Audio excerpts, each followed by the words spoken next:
Hi there everyone, welcome to another Minecraft 1.21 video here on the channel. This tutorial is going to be looking at the crafter in Minecraft. So this is a Minecraft 1.21 feature that was released recently, and I'm going to be showing you why this redstone component is very awesome.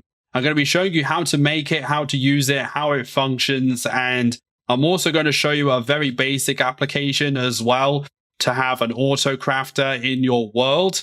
So without further ado here, we have this right here, which is the crafting recipe for a crafter. So we need 5 iron ingots, a crafting table, 2 redstone dust, and a dropper. So it's a pretty involved recipe. And the nice thing about the crafter is it should be pretty much exactly the same between Java and Bedrock editions. So whether you're on console, Pocket Edition, or whatever, it should not really matter. So this tutorial should help you out. Now, as you may think, crafters are all about crafting. And the idea is that if there's a valid recipe inside of the crafter, if it is powered in any way, it will actually spit out and craft that said item. So as you saw there, we did a block of gold with this crafter, and this one does some sticks, as you can see right there. So it can do any recipe in the game, and this is what the interface actually looks like. So you have a 3x3 crafting grid like you would see in a crafting table, and you put all the items in the particular recipe that you want.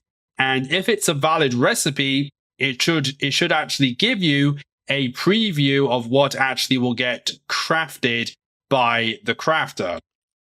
Now, the nice thing about the crafter is, as you might have thought, you actually can do shaped recipes in the crafter. So as you can see here, I've restricted this particular recipe or this configuration to a 1x2 crafting recipe. Now, you actually restrict the crafter by disabling the slots inside of the interface here. So that allows you to get a certain recipe configuration inside the crafter. So, for example here, if we wanted to do something like a cartography table, for example, which is a 2x2 recipe, we would have to do something like this, okay?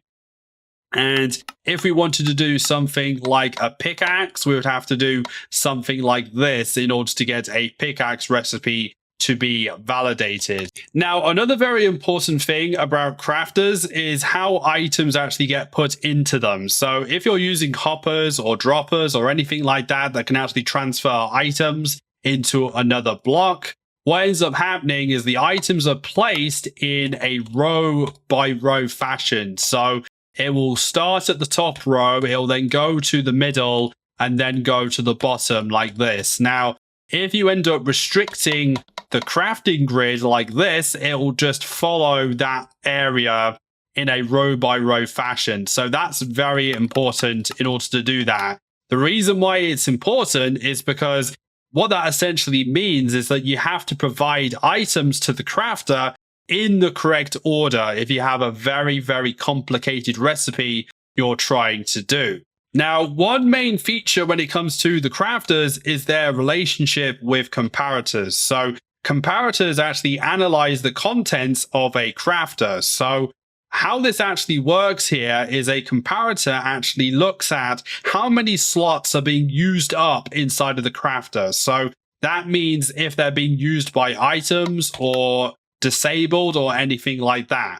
So 2 slots are being used up here. So this comparator is outputting a power level of 2, as you can see right here.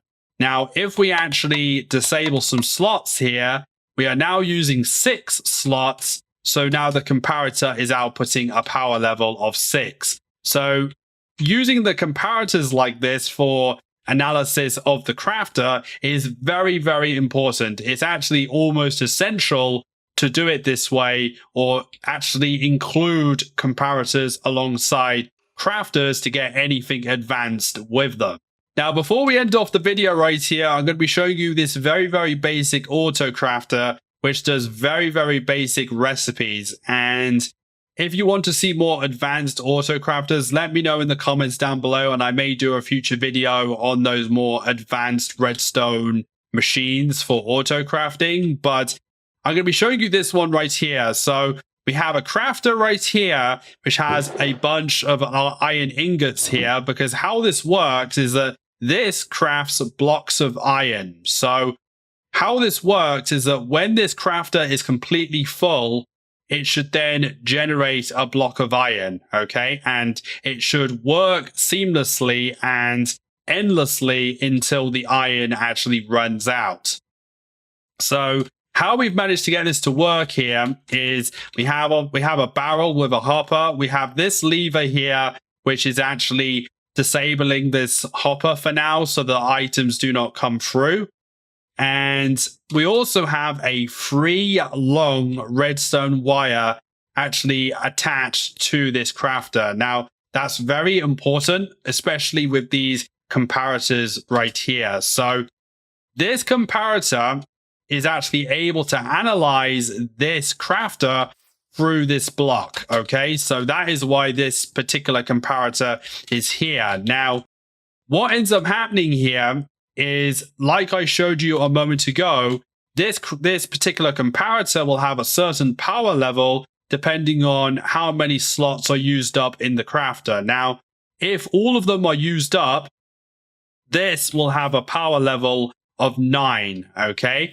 Now, we have another crafter with a comparator into it. Now, I'm just using this crafter right here to force a particular power level out of this comparator. Now, I'm using 6 slots inside of here.